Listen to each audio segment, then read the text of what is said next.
Miss Pepper says, are you ready to declutter some kids' clothes? I know I am.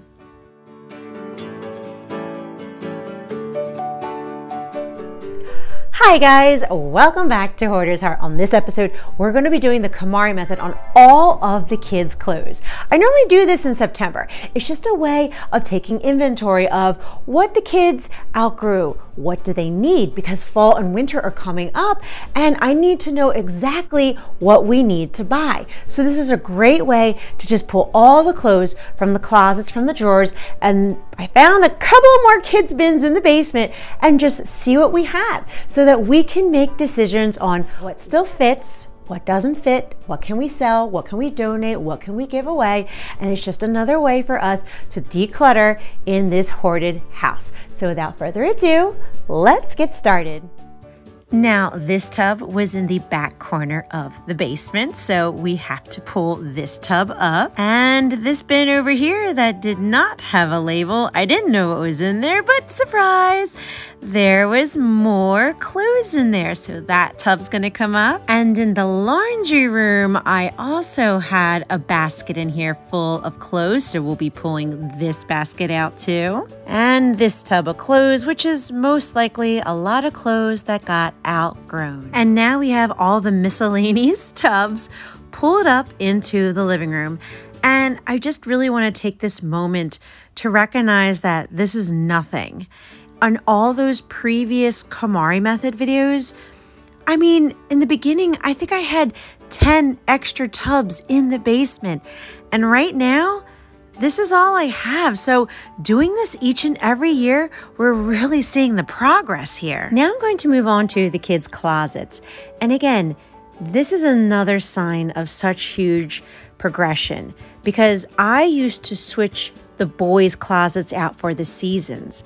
And now all the seasons can fit into their closet. I'm a recovering level 4 hoarder, and that's pretty high on the spectrum. But over the years, from consistently doing these KonMari methods, it's been easier and easier, and the piles are getting smaller and smaller, and it's actually taking me a lot less time to grab all the clothes. I used to be exhausted pulling all of those bins and clothes. It used to take me so long, and now I got it done pretty fast. And in true KonMari method fashion, I am going to take all of the clothes and lay them all out on the couch in the living room. And as I'm doing this, I just really want to take this moment to explain hoarding disorder and that it is a mental disorder. Telling someone with hoarding disorder that they have too much stuff is like telling someone with depression that they're too sad. We know. We don't want to be sad all the time, and we don't want to have the burden of all of this stuff.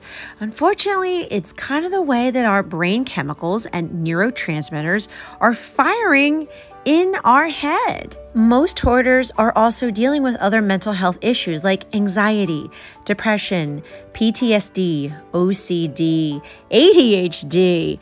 So I just asked to find a little compassion for them because it's not a materialistic thing.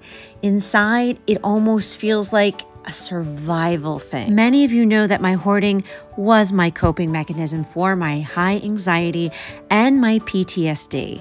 And I also have ADHD. So that part of my brain made it a little more harder for me to hold the focus long enough to organize, categorize, maintain. And I just want to share the reasons why I was a hoarder my entire life in hopes that it brings more compassion and understanding and empathy and humanizing hoarding disorder so that you truly understand the mentality behind the stuff and why someone could hoard so badly that their homes become unlivable. It's because they never started their healing journey to start to change those behaviors. And now all of the kids' clothes is laid out for us to see the way Marie Kondo likes it, so that we can start to sort and find things that spark joy. Now, I want to add that every time I've done a KonMari method on clothes, I've always had a comment saying, my goodness, you must be in so much debt because that was so much money. Well, I just need to say that I'm debt-free. I have no debt except for my mortgage, and that you would be really amazed on how many clothes you get for free on giving pages or hand-me-downs, or when my boys were little, it was Free Cycle, and I used to thrift clothes all the time.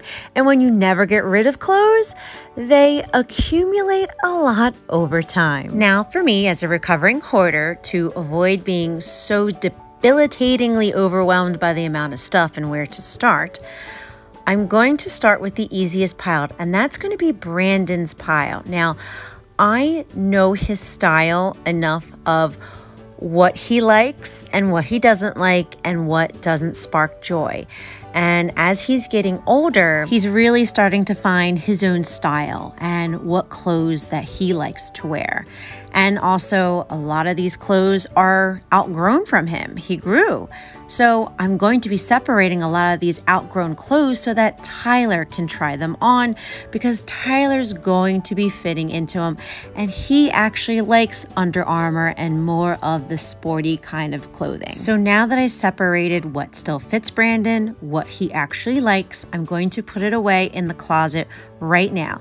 That way it doesn't get mixed up as I continue to sort all these clothes. And yes, I actually organize all the clothes in the closet in rainbow order. Now I know it's time to move on to Tyler's clothes that were hanging in the closet. And he really shot up this past year. So a lot of these clothes are going to be too small for him. And I also know his style very well too, and what he likes, what sparks joy, and what's not going to spark a lot of joy for him. So that way we're staying in line with Marie Kondo's philosophy of picking what sparks joy and what does not. And I'm also going to put Tyler's clothes back into the closet right away in rainbow order. That way it's up and out of the way from the living room. Next, I'm going to move to their pants that were stored in their drawers, because those are normally the first things they outgrew, because you can tell that the pant leg starts to rise up the leg. And after sorting all of Brandon's pants, I realized that only one of them fit from last year. Tyler will be trying on the rest of them to see if they fit him. And this pile right here is the pile that Tyler needs to try on. This is a lot of clothes, so this is going to save me a lot of money on his fall winter school clothes shopping too. Now let's move on to the rest of the couch. Now, traditionally Marie Kondo says to pick out what sparks joy first. And for me, since everything kind of sparked joy, I had to do the opposite and choose what did not spark joy, which is all those white t-shirts. And as I start to scan all of these clothes, I can very quickly see that a lot of these items are not sparking joy. And even though a lot of these clothes do not fit them anymore, in the past, it didn't matter if it fit them or not. I was so emotionally attached to all of the clothes. And after a few years of doing this, I can finally look at this pile logically and say that I'm going to let go of all of this, and also all of these clothes that were sorted when I was doing Tyler's closet and drawer. All of these clothes are also going too. All right, everyone, so we're getting rid of all of this and all of that in one sitting, in one shot, in one day. And for someone who is recovering in their hoarding disorder, or who has hoarding disorder, getting rid of this much stuff in one day can be extremely overwhelming. It's sending the alarms to our nervous system normally that this is not safe to let go of all of this in one shot. But because I've done this multiple times, and each year we're doing it and decluttering it, and I'm registering my nervous system as being like, guess what? I'm still safe. I'm still safe if I let all these clothes go. And I'm also still safe and strong enough because I know that my most favorite baby pieces are safely tucked away in a bin in the basement. So that also helps too. And one day I'll get into that too. But for now, I want to be in this moment that yes, we did it. I feel so excited that I could actually do the KonMari Method video the way it's intended to be able to logically look at things, pick out the things that spark joy for my kids and myself, and let go of a lot of stuff. This is what we're letting go of. This is all the bins that are now emptied out. We have more empty bins. So now it's time to divide up all these clothes into sell, donate, and give away. Because some of this stuff is brand names and in very excellent condition.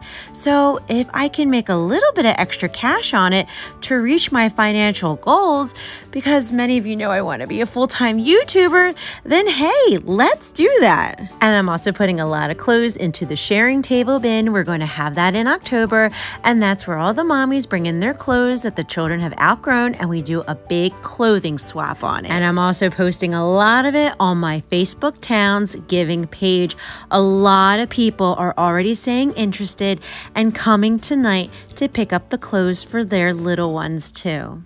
And now the boys' closets and drawers look amazing. I can see what they have clearly. I know what I need to buy desperately.